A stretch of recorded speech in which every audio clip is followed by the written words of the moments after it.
here we have a Pet Geek. Comes under various brands named by Amazon. And we have a Zazu who's staring at the Pet Geek despite the fact that there's a button on the wall. Now that button is held there by the suction pad that doesn't stick to anything. It's just a really tough, big suction cup. Useless for getting against glass, just doesn't stay on. It clips onto the back of the center section, which is the button, and then they have this silicone piece that goes around it.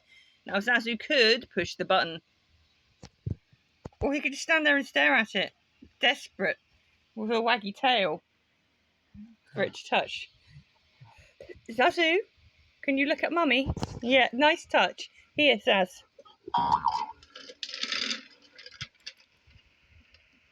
And do that again. Zazu. Good boy.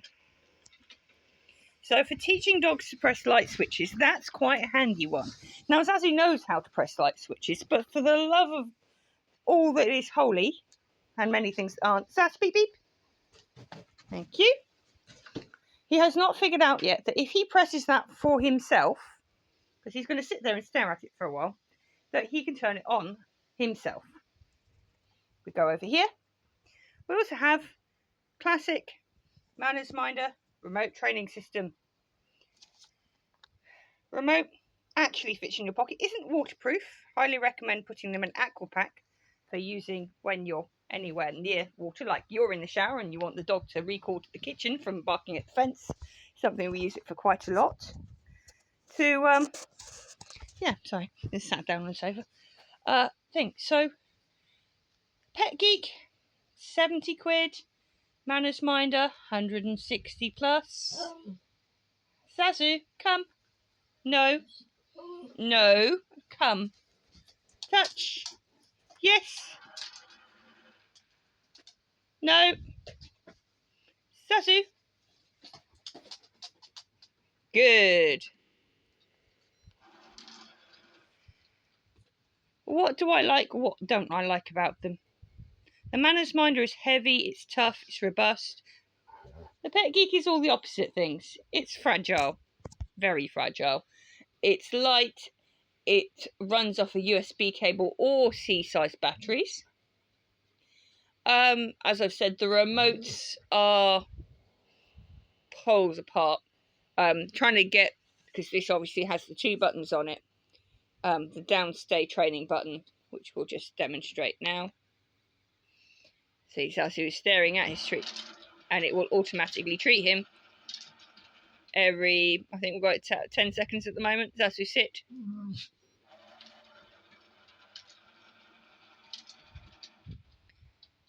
And I'll just press that again. Zazu, step forwards and sit. No. Darling, here. You need to sit. Come here now, sit. Good. Sitting where he can actually reach it. Good. And you see the light on the top of there, it's a bit bright in here.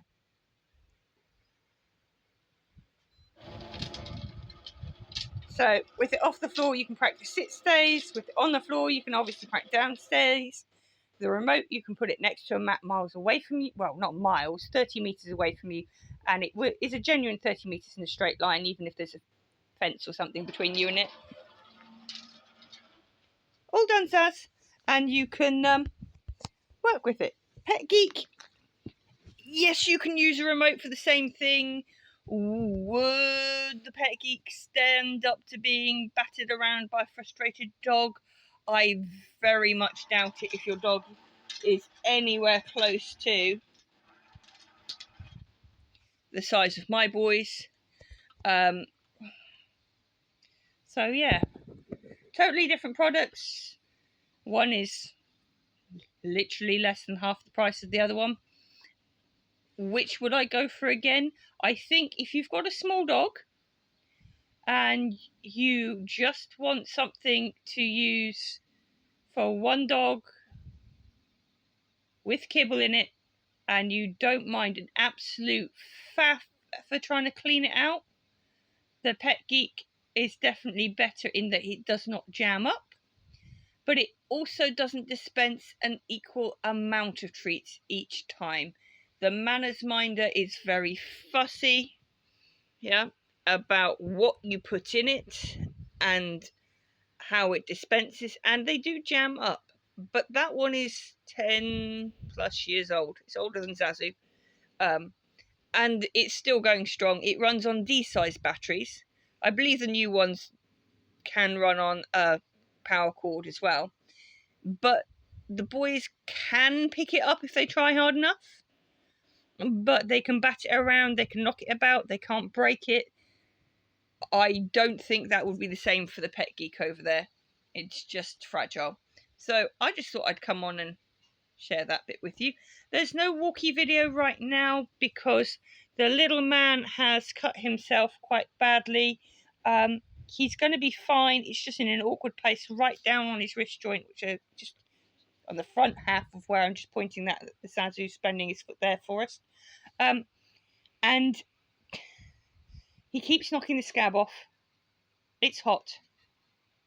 Can't do anything with him. Can't do training really apart from around the house. He can't swim at the moment. So we're just doing the minimum and getting by. So we will catch up with you another time. But if you want to know the difference between a manners minder and a Pet Geek and my opinion on it, I would say that the Pet Geek is at its price point what you'd expect when the competition is twice the price. There is a reason that the manners minders are so expensive, and that's because they are built to last. They come with a training system with them, and they are designed for you to control the treats, not your dog. I mean, Zazu is still sat there, absolutely desperate for me to press the button. With the Pet Geek, it really is designed, as you can see from the button. We've got two buttons on there. They've got the let you out button when I forget that I put them in there, for the dog to press it. Now, if you've got bars and you get creative, then you can do what I've done and put it vertically. Otherwise, you're going to have to find a way of securing it onto the floor. The suction cup is designed for that, but realistically, it's not up to snuff. So, that's all I got to say, really. We're fine, really. Yep. And I will release my beastie in a minute because I had to put him away to do the video because Iago is just absolutely bonkers because he's not had a walk for 2 days because of his leg. So, and he's bored, so he's in full-on terrorist mode. Take care of yourselves, guys. As soon as he is better, we will get back out again. We passed our bronze award. That was the big thing. We have now passed bronze, so we're working on silver. And we'll get better and better from here on. But we have to practice our stuff for silver, and we will record that and let you see the boys out and about training as normal as soon as we can. Bye.